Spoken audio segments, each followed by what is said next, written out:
Hi everyone, it's Jax. I'm going to be reading God Emperor Trump once more. We're starting on chapter 12. Okay. It's been a while since I've read this book. I had a full-time job for a bit and I had no energy when I got home. I think the last time I did this I was still monstering for money, but yeah, I'm just editing and writing for money. So, I'm back to live streaming because why not? There's a bit of a lull in my industry because of the Chinese New Year, which means I don't have a ton of work to do right now. Hence, I'm occupying my time with God Emperor Trump. Let us begin. Although we avoided all unnecessary delay, it was close upon midnight when our cab swung round into a darkly shadowed avenue, at the farther end of which, as seen through a tunnel, the moonlight glittered upon the windows of Rowan House, Dr. Lionel Barton's home.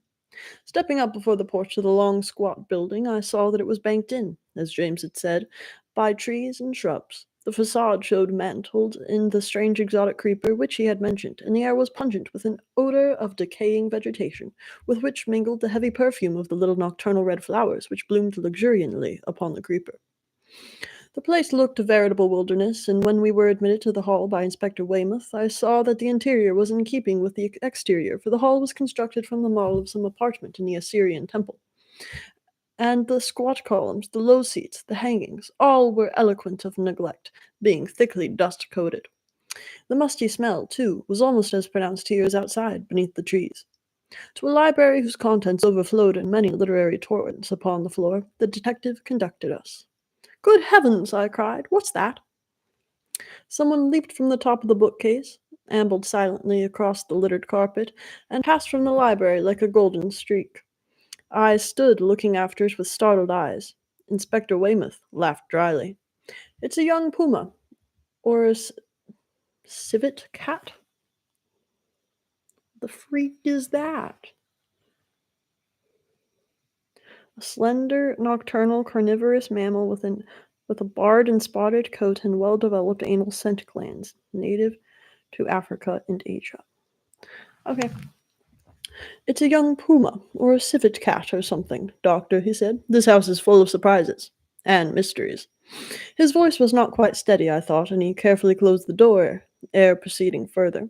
"Where is he?" asked James Trump harshly. "How was it done?" Weymouth sat down and lighted a cigar which I offered him. "I thought you would like to hear what led up to it, so far as we know, before seeing him." James nodded. "Well," continued the inspector, "the man you arranged to send down from Marsec got here all right and took up a post in the road outside, where he could command a good view of the gates. He saw and heard nothing until going in for 10:30, when a young lady turned up and went in." "Young lady?" "Miss Edmonds, Dr. Lionel's shorthand typist. She had found, after getting home, that her bag, with her purse in, was missing, and she came back to see if she had left it here. She gave the alarm. My man heard the row from the road and came in.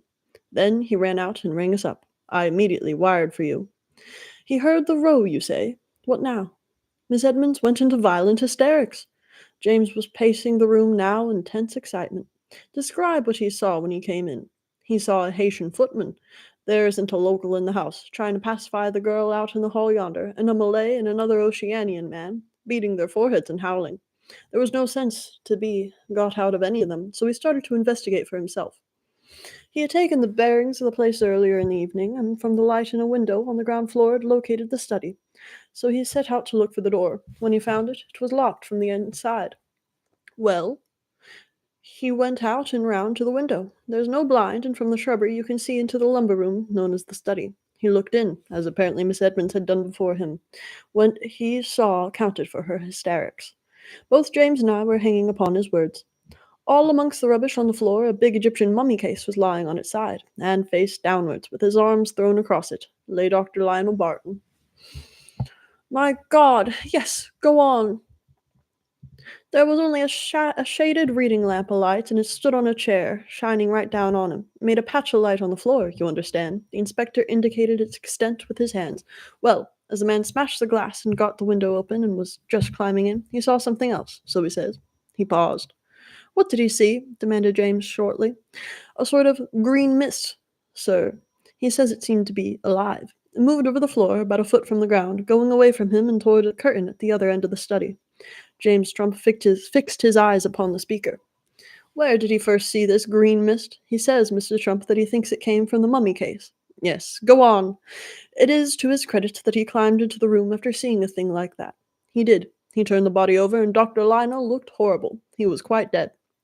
Then Croxted, that's the man's name, went over to this curtain. There was a glass door, shut. He opened it, and it gave on a conservatory, a place stacked from the tiled floor to the glass roof with more rubbish. It was dark inside, but enough light came from the study. It's really a drawing room. By the way, as he turned all the lamps on to give him another glimpse of this green crawling mist. There are 3 steps to go down. On the steps lay a dead Chinaman. A dead Chinaman? A dead Chinaman! Doctor seen them? Rapped James. Yes, a local man. He was out of his depth, I could see. Contradicted himself 3 times, but there's no need for another opinion until we get the coroner's. And Croxted? Croxted was taken ill, Mr. Trump, and had to be sent home in a cab. What ails him? Detective Inspector Weymouth raised his eyebrows and carefully knocked the ash from his cigar. He held out until I came, gave me the story, and then fainted right away. He said that something in the conservatory seemed to get him by the throat. Did he mean that literally? I couldn't say. We had to send the girl home, too, of course. James Trump was pulling thoughtfully at the lobe of his left ear. Got any theory? He jerked. Weymouth shrugged his shoulders. Not one that includes the green mist, he said. Shall we go in now? We crossed the Assyrian Hall, where the members of that strange household were gathered in a panic-stricken group. They numbered 4. 2 of them were Haitian, and 2 Easterns of some kind. I missed the Chinaman, Quee, of whom James had spoken, and the Italian secretary. From the way in which my friend peered about the shadows of the hall, I divined that he, too, wondered at their absence. We entered Dr. Lionel's study, an apartment which I despair of describing. James Trump's words, an earthquake at Sotheby's auction rooms, leaped to my mind at once, for the place was simply stacked with curious litter, loot of Africa, Mexico, and Persia. In a clearing by the hearth, a gas stove stood upon a packing case, and about it lay a number of utensils for camp cookery. The odor of rotting vegetation, mingled with the insistent perfume of the strange night-blooming flowers, was borne in through the open window. In the center of the floor, beside an overturned sarcophagus, lay a figure in a neutral-colored dressing gown, face downwards, and arms thrust forward and over the side of the ancient Egyptian mummy case. My friend advanced and knelt beside the dead man. Good God! James sprang upright and turned with an extraordinary expression to Inspector Weymouth. You do not know Dr. Lionel Barton by sight? He rapped. No, began Weymouth, but... This is not Dr. Lionel. This is Strozza, the secretary. What? Shouted Weymouth. Where is the other? The Chinaman! Quick! Cried James. I have had him left where he was found, on the conservatory steps, said the inspector. James ran across the room to where, beyond the open door, a glimpse might be obtained of stacked-up curiosities. Holding back the curtain to allow more light to penetrate, he bent forward over a crumpled-up figure, which lay upon the steps below. It is, he cried aloud. It is Dr. Lionel's servant, Quee. Weymouth and I looked at one another across the body of the Italian, then our eyes turned together to where my friend, grim-faced, stood over the dead Chinaman. A breeze whispered through the leaves. A great wave of exotic perfume swept from the open window toward the curtained doorway. It was a breath of the east that stretched out a woke hand to the west. It was symbolic of the subtle, intangible power manifested in Dr. Woke Smoke. As James Trump, lean, agile, bronzed with the suns of Burma, was symbolic of the clean imperium efficiency which sought to combat the insidious enemy. One thing is evident, said James. No one in this house, Strozza excepted, knew that Dr. Lionel was absent.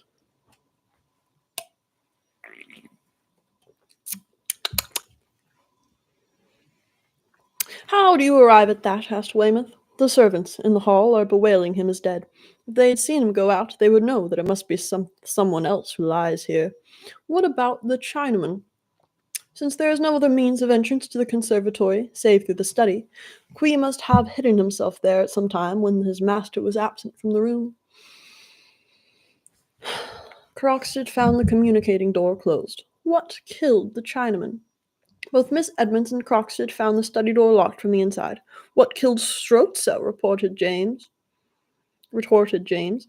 You will have noted. Ah! Microphone fell. Sorry. You will have noted, continued the inspector, that the secretary is wearing Dr. Lionel's dressing gown. It was seeing him in that as she looked in at the window which led Miss Edmonds to mistake him for her employer, and, consequently, to put us on the wrong scent. He wore it in order that anybody looking in at the window would be sure to make that mistake, rapped James. Why? I asked. Because he came here for a felonious purpose. See? I'm receiving a phone call. Unknown number. A Texas number. Ignoring it. Now where the heck was I? James stood and took up several tools from the litter on the floor. There lies the lid. He came to open the sarcophagus. It contained the mummy of some notable person who flourished under Meneptah II. And Dr. Lionel told me that a number of valuable ornaments and jewels probably were secreted amongst the wrappings. He proposed to open the thing and to submit the entire contents to examination tonight. He evidently changed his mind, fortunately for himself. I ran my fingers through my hair in perplexity. Then what has become of the mummy? James Trump laughed dryly. It has vanished in the form of a green vapor, apparently, he said. Look at Stroza's face. He turned the body over, and, used as I was to such spectacles, the contorted features of the Italian filled me with horror. So suggestive were they of a death more than ordinarily violent. I pulled aside the dressing gown and searched the body for marks, but failed to find any. James Trump crossed the room and, assisted by the detective, carried Quee, the Chinaman, into the study and laid him fully in the light. His puckered yellow face presented a sight even more awful than the other, and his blue lips were drawn back, exposing both upper and lower teeth. There were no marks of violence, but his limbs, like Strozza's, had been tortured during his mortal struggles into unnatural postures. The breeze was growing higher, and pungent odor waves from the damp shrubbery, bearing, too, the oppressive sweetness of the creeping plant, swept constantly through the open window. Inspector Weymouth carefully relighted his cigar. I am with you this far, Mr. Trump, he said. Strozza, knowing Dr. Lionel to be absent, locked himself in here to rifle the mummy case, for Croxted, entering by way of the window, found the key on the inside. Strozza didn't know that the Chinaman was hidden in the conservatory. And Quee did not dare to show himself, because he too was there for some mysterious reason of his own, interrupted James.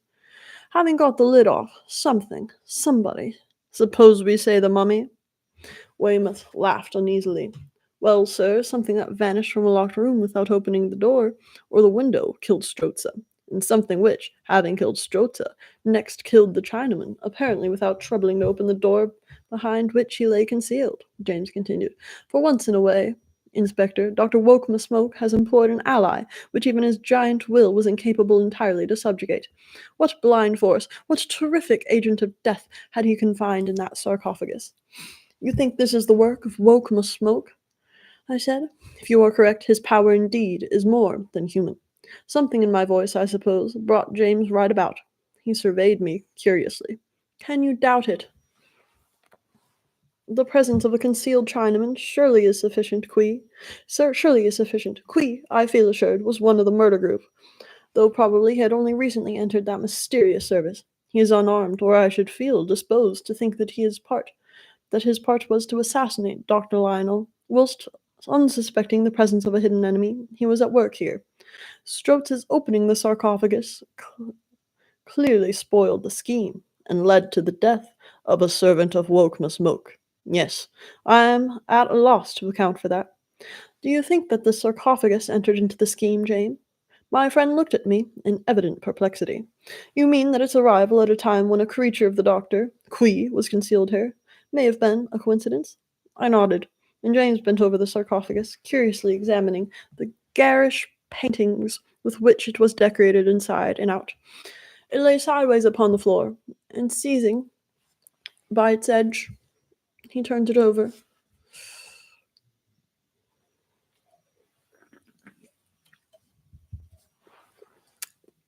Heavy, he muttered, but Strozza must have capsized it as he fell.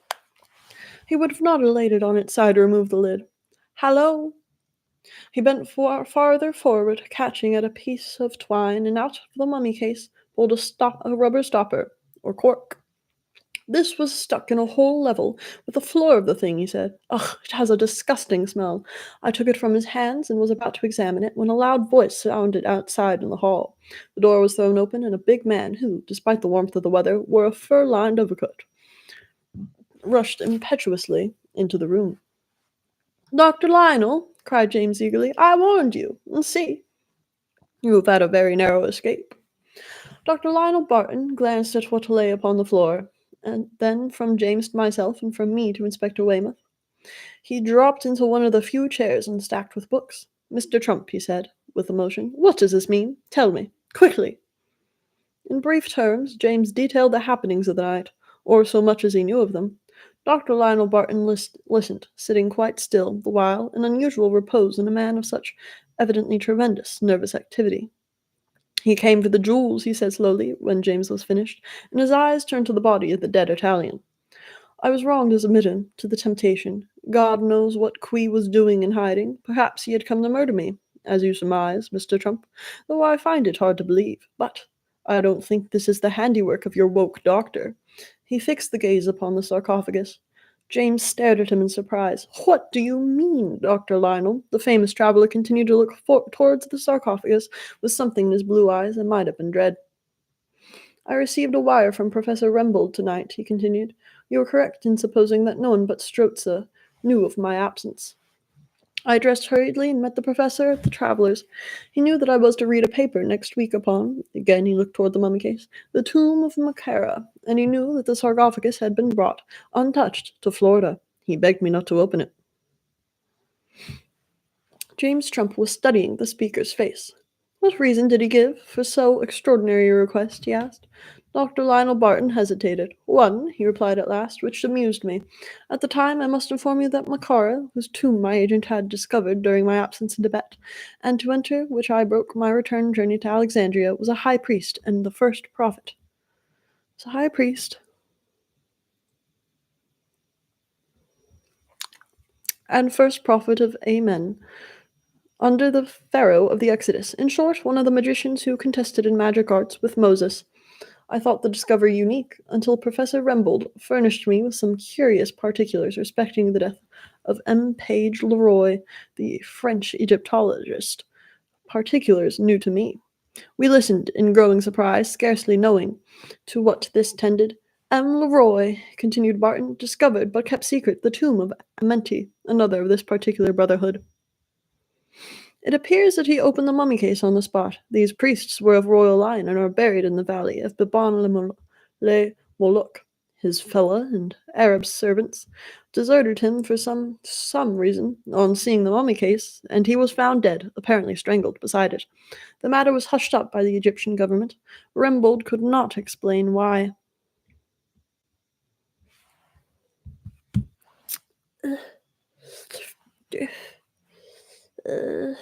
Hold on.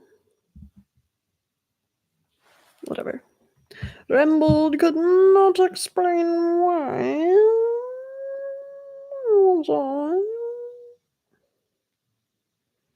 But he begged of me not to open the sarcophagus of Macara. A silence fell. The strange facts regarding the sudden death of Page Leroy, which I now heard for the first time, had impressed me unpleasantly, coming from a man of Dr. Lionel Barton's experience and reputation. "How long had it lain in the docks?" jerked James. "For 2 days, I believe. I am not a superstitious man, Mr. Trump, but neither is Professor Rembold. Now that I know the facts respecting Page Leroy, I can find it in my heart to thank God that I did not see whatever came of that sarcophagus." James Trump stared him hard in the face. "I am glad you did not, Dr. Lionel," he said, "for whatever the priest Macara has to do with the matter, by means of his sarcophagus, Dr. Wokeman Smoke has made his first attempt upon your life. He has failed, but I hope you will accompany me from here to a hotel. He will not fail twice." Congratulations, we have finished chapter 12. Finished chapter 12 of this heinous book.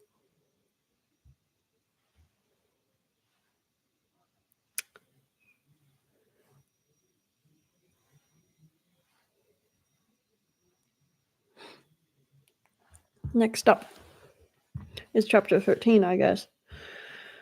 Do I want to read this right now? I've only been streaming for 20 minutes. I should do 2 chapters. Should I? Should I not?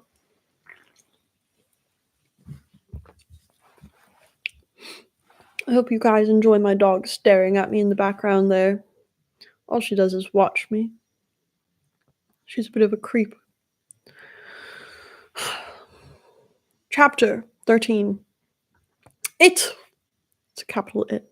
It was the night following that of the double tragedy at Rowan House. James Trump, with Inspector Weymouth, was engaged in some mysterious inquiry at the docks, and I had remained at home to resume my strange chronicle. And, why should I not confess it, my memories had frightened me. I was arranging my notes respecting the case of Dr. Lionel Barton. They were hopelessly incomplete. For instance, I had jotted down the following queries.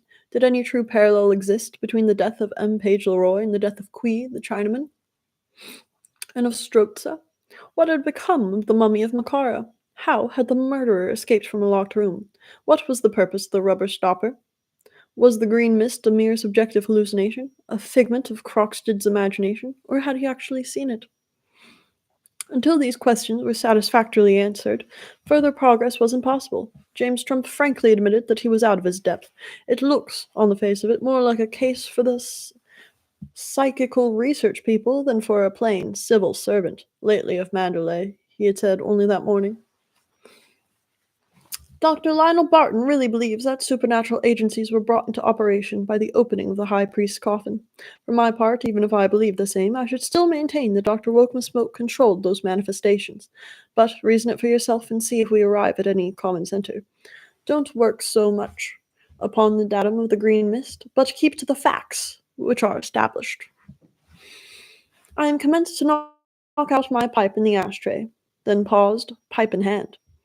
The house was quite still, for my landlady and all the small household were out. Above the noise of the passing tram-car, I thought I had heard the hall door open. In the ensuing silence, I sat and listened. Not a sound. Stay! I slipped my hand into the table drawer, took out my revolver, and stood up. There was a sound. Someone or something was creeping upstairs in the dark. Familiar with the ghastly media employed by Wokeman-Smoke, I was seized with an impulse to leap to the door, shut and lock it. But the rustling sound proceeded now, from immediately outside my partially open door. I had not the time to close it, knowing somewhat of the horrors at the command of Wokeman-Smoke.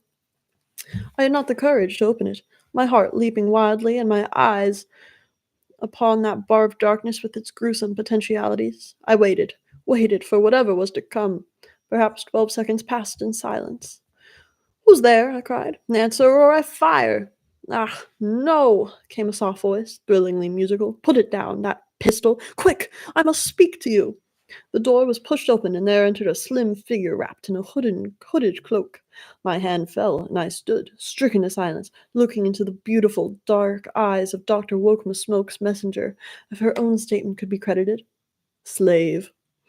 On 2 occasions, this girl, whose association with the doctor was one of the most profound mysteries of the case, had risked, I cannot say what, unnameable punishment, perhaps, to save me from death, in both cases from a terrible death. For what was she come now? Her lips slightly parted, she stood, holding her cloak about her, and watching me with great, passionate eyes. "How?" I began, but she shook her head impatiently. "He has a duplicate key of the house door," was her amazing statement. I had never betrayed a secret of my master before, but you must arrange to replace the lock. She came forward and rested her slim hands confidingly upon my shoulders. "I've come again to ask you to take me away from him," she said simply, and she lifted her face to me. Her words struck a chord in my heart which sang with strange music, with music so barbaric that, frankly, I blushed to find it harmony. Have I said that she was beautiful? It can convey no faint conception of her, with her pure, fair skin, eyes like the velvet darkness of the east, and red lips so tremulously near to mine. She was the most seductively lovely creature that I had ever looked upon. In that electric moment, my heart went out in sympathy to every man who had bartered honor, country, all for a woman's kiss. I will see that you are placed under proper protection," I said firmly, but my voice was not quite my own. "It is quite absurd to talk of slavery here in Florida. You are a free agent, or you could not be here now. Dr. Wokeman-Smoke cannot control your actions. Ah, she cried, casting back her head scornfully and releasing a cloud of hair, through whose softness gleamed a jewelled headdress. No, he cannot. Do you know what it means to have been a slave? Here in your free Florida, do you know what it means? The raid, the tunnel journey, the whips of the drivers, the house of the dealer, the shame. Bah! How beautiful she was in her indignation. Slavery is put down, you imagine, perhaps. You do not believe that today, 25 imperium sovereigns will buy a Haitian girl who was brown and, whisper, 250 in Appalachian, who was white? No, there is no slavery. So, then what am I?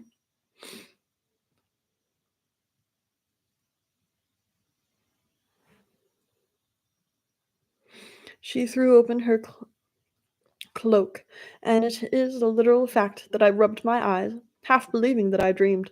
For beneath she was arrayed in black leather, which more than indicated the perfect lines of her slim shape, or a jeweled girdle and spiked ornaments, was a figure fit for the walled gardens of Tibet, a figure amazing, incomprehensible in the prosaic setting of my rooms. Tonight I had no time to make myself a Florida miss, she said, wrapping her cloak quickly about her. You see me as I am. Her garments exhaled a faint perfume, and it reminded me of another meeting I had had with her. I looked into the challenging eyes. Your request is but a pretense, I said. Why do you keep the secret to that man when they mean death to so many? Death! I have seen my own sister die of fever in the tunnels, seen her thrown like a carrion into a hole in the walls.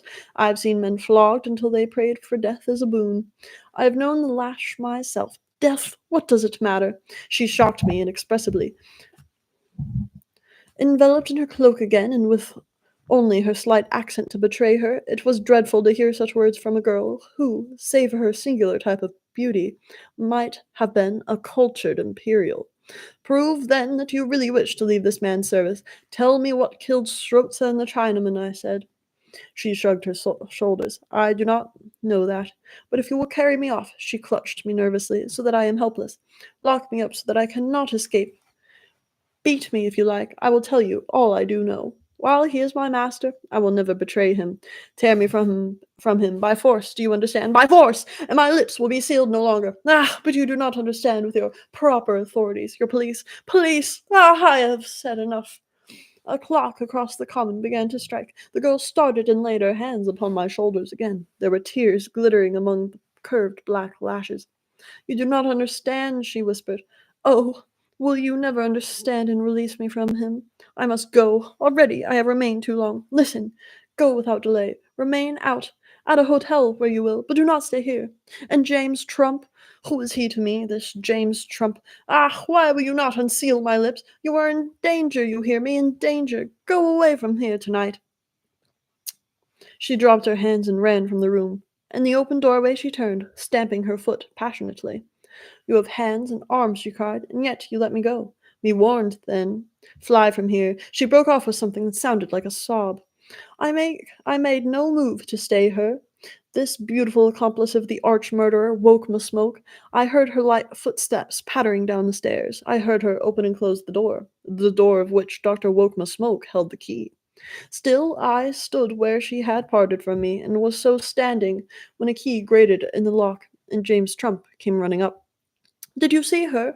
I began, but his face showed that he had not done so, and rapidly I told him of my strange visitor, of her words, of her warning. How can she have passed through Mar-a-Lago City in that costume? I cried in bewilderment. Where can she have come from? James shrugged his shoulders and began to stuff broad-cut mixture into the familiar cracked briar. She might have travelled in a car or in a cab, he said, and undoubtedly she came direct from the house of Dr. Woke-Smoke. You should have detained her, Petrie. It is the third time we have had that woman in our power, the third time we have let her go free. James, I replied, I couldn't. She came off her own free will to give me a warning. She disarms me. Because no one because you can see she is in love with you? He suggested, and burst into one of his rare laughs when the angry flush rose to my cheek. She is, Petrie. Why pretend to be blind to it? You don't know the woke mind as I do, but I quite understand the girl's position. She fears the Imperium authorities, but would submit to capture by you. If you would only seize her by the hair, drag her to some cellar, hurl her down, and stand over her with a whip, she would tell you everything she knows, and salve her strange Goth conscience with the reflection that speech was forced from her. I am not joking. It is so, I assured you. And she would adore you for your savagery, deeming you forceful and strong. James, I said, be serious. You know what her warning meant before. I can guess what it means now, he rapped. Hallo! Someone was furiously ringing the bell. No one at home? Said my friend. I will go. I think I know what it is.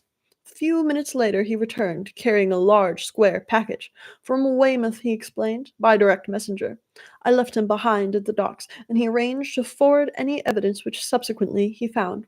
This will be fragments of the mummy. What? You think the mummy was abstracted? Yes, at the docks. I am sure of it. And somebody else was in the sarcophagus when it reached Rowan House. A sarcophagus, I find, is practically airtight, so that the use of the rubber stopper becomes evident. Ventilation. How this person killed Strozza, I have yet to learn. Also, how he escaped from a locked room. And what about the green mist?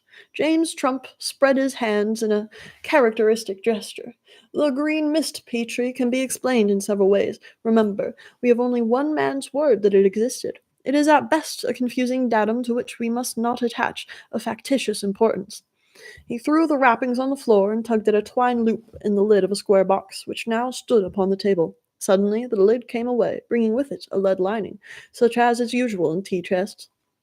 This lining was partially attached to one side of the box, so that the action of removing the lid at once raised and tilted it. Then happened a singular thing. Out over the table billowed a sort of yellowish-green cloud, an oily vapor, and an inspiration. It was nothing less, born of a memory and of some words of my beautiful visitor, came to me. "Run, James!" I screamed. "The door! The door! For your life! Woke Smoke sent that box." I threw my arms round him. As he bent forward, the moving vapor rose almost to his nostrils. I dragged him back and all, but pitched him out onto the landing. We entered my bedroom, and there, as I turned on the light, I saw that James's tanned face was unusually drawn and touched with pallor. "It is a poisonous gas," I said hoarsely, "in many respects identical with chlorine, but having unique properties which prove it to be something else. God and Woken Smoke alone know what. It is the fumes of chlorine that kill the man in the bleaching powder works. We have been blind, I particularly. Don't you see? There was no one in the sarcophagus, James, but there was enough of that fearful stuff to have suffocated a regiment." James clenched his fists convulsively. "My God," he said, "how can I hope to deal with the author of such a scheme? I see the whole plan. He did not reckon on the mummy case being overturned, and Quee's part was to remove the plug with the aid of the string, after Dr. Lionel had been suffocated. The gas, I take it, is heavier than air." "Chlorine gas has a specific gravity of 2.470, I said. 2.5 times heavier than air. You can pour it from jar to jar like a liquid. You are wearing a chemist's mask. In these respects, this stuff appears to be similar. The points of difference would not interest you.